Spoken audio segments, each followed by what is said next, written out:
కాదు కదా, నా తలలోని వెంట్రుకను కూడా పీకలేరురా. మీకు దమ్ము ధైర్యం ఉంటే రేపు మీ తమ్ముని న్యాయస్థానానికి తీసుకువెళ్తున్నాను.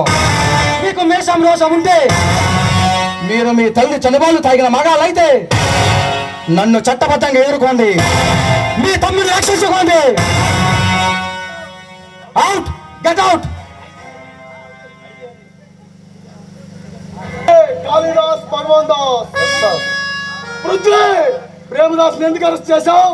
సార్, అతను సోదులు చేస్తుంటే రెడీ హ్యాండెడ్ గా పట్టుకున్నాను సార్. నగరంలో పరువు ప్రఖ్యాతులు ఉన్న వారిని అరెస్ట్ చేసే ముందు ఆలోచించాలి. వెళ్ళి ప్రేమదాసుని రిలీజ్ చేయి. అది కాదు సార్, నేను చెప్పేది ఒకసారి. చూడు పృథ్వీ, నువ్వు డ్యూటీలోకి కొత్తగా చేరావు, ఎవరితో ఎలా మసులుకోవాలో నీకు తెలియదు. సరే సార్, మీరు వెళ్ళండి. జరిగిన దానికి నేను క్షమాపణ చెప్తాను. ఇన్స్పెక్టర్, తెగరెచ్చిపోయి మాట్లాడుతున్నావు. నేషం రోషం ఉంటే నీ తమ్ముని ఈపించుకెళ్ళమన్నావు. న్యాయాన్ని నీ పోలీస్ స్టేషన్ ముందు సమాధి చేసి నా తమ్ముడిని నిర్దోషిగా తీసుకెళ్తున్నాను. ఏం చేస్తావు చేసుకో, దిక్కుంటే సాటి చెప్పుకో.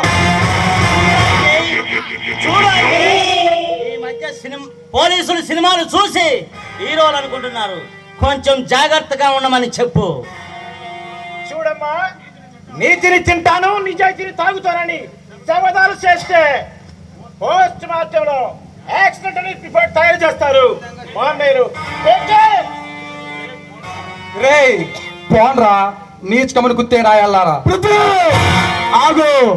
ఎందుకు సార్ ఇలా రౌడీలకు గోండాలకు భయపడుతూ ఈ ఉద్యోగం చేసే కంటే ఈ ఉద్యోగానికి రాజీనామా చేసి పోలీస్ డిపార్ట్మెంట్ పరువు కాపాడండి సార్. మనలాంటి పోలీసులే రౌడీలకు భయపడుతుంటే సామాన్య ప్రజలు భయపడటంలో ఆశ్చర్యం లేదు సార్.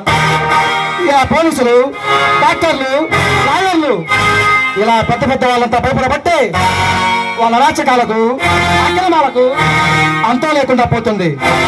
సిటీలో గజ్జానికి ఒక రౌడీ షీటర్ పుట్టుకొస్తున్నాడు సార్.